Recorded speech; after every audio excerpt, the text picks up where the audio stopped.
금화 세계로드. 오늘은 황금 로드 세계에 대해 이야기해보자. 중동 지역에서 시작한 금, 석유 달러 그리고 미래 디지털 등 다양한 측면에서 중요한 역할을 하는 사건들부터 지금의 미국 화폐가 세계 오지에서도 쓰이는 게 된 게 흥미롭다. 금화화폐 로드는 재미있게도 주요 상품을 동반한다. 비단 무역이든가 노예 무역, 현대에 와서는 석유 무역, 반도체 무역이다. 우선 우리가 알고 있는 바로는 바로 중동 지역에서 금을 사용한 최초의 교역이 일어난 것으로 알려졌다. 그 시절에는 주화로서의 금이 사용되어 불을 창출하는 데 큰 역할을 한다. 여기서 금과 은의 세계화 로드가 시작된다. 과거에는 그리스의 수학자이자 발명가인 아르키메데스가 주화를 식별하는 전문가로 활약했다. 또한 페르시아인들은 BC 660년에 리디아 왕국에서 금과 은의 순도를 측정하는데 24개 캐럿 바늘침을 위조 방지에 사용했다. 이는 화폐의 신뢰를 부여해줬다. 그리고 중동 지역에서는 화폐의 탄생과 함께 중요한 역할을 한 페르시아 이란의 역사도 잊을 수 없다. 아케메니드 페르시아라고 불리는 이 제국은 BC 550년부터 330년까지 번성한 제국이었다.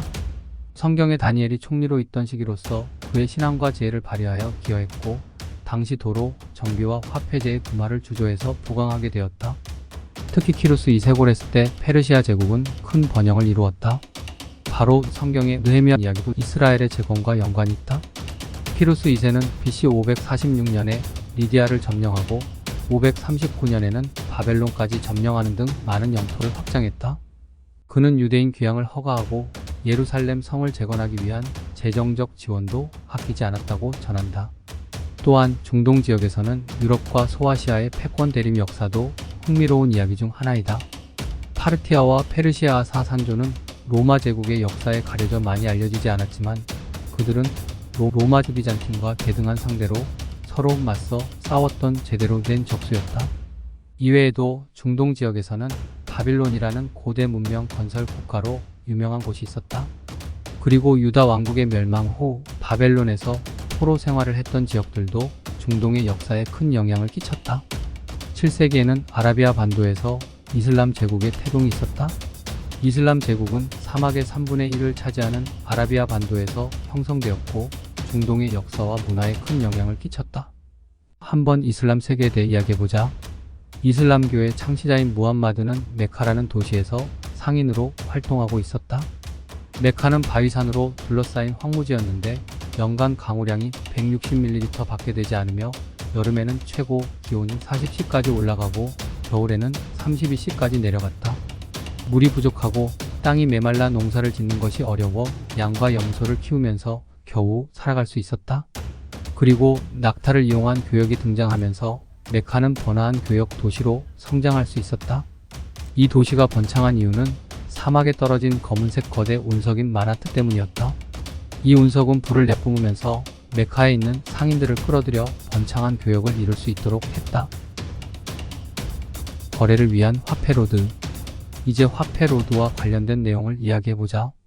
과거 다른 나라들 간의 교류를 위해서는 화폐 가치를 맞추는 것이 흥미롭다. 오늘날 환율처럼 과거에도 화폐의 가치를 조절하여 국경을 넘어 상호 교역이 원활하게 이루어졌다. 이는 경제 발전과 국가 간 관계에 큰 영향을 미칠 수 있기 때문에 중요한 문제였다. 기원전 시대에는 아테네와 페르시아의 각각의 화폐 가치를 맞춰서 취급하기도 했다. 이를 위해 드라크마의 은 함유량을 줄여 페르시아 은화와 은 함유량을 맞추었다. 이로써 상인들은 양국의 화폐를 서로 자유롭게 교환할 수 있었다. 또한 페르시아는 최초로 은을 화폐 단위로 사용하는 징세 제도를 도입한 나라였다. 그들은 새 갈빗대로 알려진 리디아, 바벨론, 애굽을 점령했었다. 페르시아 제국은 성경에 은으로 된 가슴과 팔로 묘사되었고 그중 하나로는 곰으로 묘사되었다. 화폐를 은으로 사용해서 도곡곰이 될 수 있었다. 예로부터 화폐는 사회 경제적인 활동을 지원하기 위해 사용되어 왔다. 예를 들면 도로 시스템의 구축, 이집트에 건설된 수에즈 운하, 쐐기문자의 보급, 그리고 화폐와 도량형의 통일 등이 있었다. 기원 후에는 중앙아시아에서 중국으로 이어지는 길 위에 있는 타카마사로라는 지역에서도 화폐가 사용되었다. 이 지역은 로마 제국의 경제적인 중심지였으며 사산족 페르시아의 은화가 통화로 사용되었다. 문화 세계화 로드. 성경의 구약이 끝나고 이후에는 문화와 경제의 상호작용을 통해 탄생한 헬레니즘 그리스 시대가 도래했다. 헬레니즘 시대에는 그리스의 언어와 예술이 전파되었는데 이때 문화 전쟁은 그리스 언어와 예술만이 전파되었다는 특징을 가졌다. 그리고 성경 인물들의 기록이 없는 시대이기도 했다. 이 시기는 구약이 끝나고 예수 탄생 신약 이전까지의 중간 기간으로 볼 수 있다. 그리스 문화는 확산되면서 중동뿐만 아니라 세계사 전반에도 강력한 영향력을 행사하게 되었다. 그리스 제국은 헬라 문화의 동화 정책을 추진하여 다른 문화들을 흡수하였고, 종교적인 측면에서는 하나님을 대적하고 매일 드리는 제사를 제하고 성소를 헐어버린 일도 있었다. 당시의 유대교인들을 탄압했던 것으로 그들 문화 가치에 위협이 된다고 생각했고, 유대교인들을 강제로 그리스 문화로 동화 등가시키려고 했다. 이는 문화를 거래한 것이다. 그리스 셀류쿠스 제국의 왕 안티오쿠스 4세는 자신을 신의 현현으로 여겨 에피파네스라 불렀다.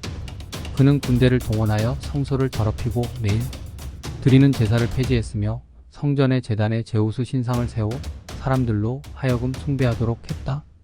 이는 유대인의 마카비 혁명을 불러일으키는 등 양측 문화의 교류로 인해 더 개방적인 가치를 취하게 되었다. 이후 헬레니즘 문화는 서양뿐만 아니라 전 세계 역사에도 강력한 영향을 미치게 했고, 예수님의 출현과 기독교의 등장은 서로 더 개방적인 가치를 취하게 했다. 고대 그리스와 로마의 지배자들은 식민지 문화를 동화시키려고 했으나 새로운 기독교 문화의 등장으로 인해 동서 로마 문화는 대체되었고, 동로마 제국만이 새로운 솔리두스 구마를 도입하여 1000년 동안 존속할 수 있었다. 이 문화적 변화는 불량한 데나리우스 운하가 사라지게 했다. 석유 세계화 로드. 중동 지역은 한때는 금을 통해 다양한 번영과 문화를 이루었고, 다시 나중에 금이 아닌 석유 세계화 로드가 시작된다. 20세기 비행기와 19세기 자동차가 발명되자 석유를 통해 달러 화폐 축적으로 세계화와 연결되는 중요한 지역 중 하나가 되었다. 중동은 세계의 중심 5변방인가? 일단 중동은 화폐 경제 발전과 관련하여 많은 중요성을 지니고 있다. 예로부터 중동은 문화를 사용한 화폐 체계를 도입한 최초의 지역 중 하나였다. 중동은 자원이 첫 번째로 무기화된 곳으로서 화폐와 물질을 모두 소유했던 지역이었다. 석유 카르텔은 석유 생산량을 조절하여 달러 가격을 조정하고 거래를 확대할 수 있기 때문이다.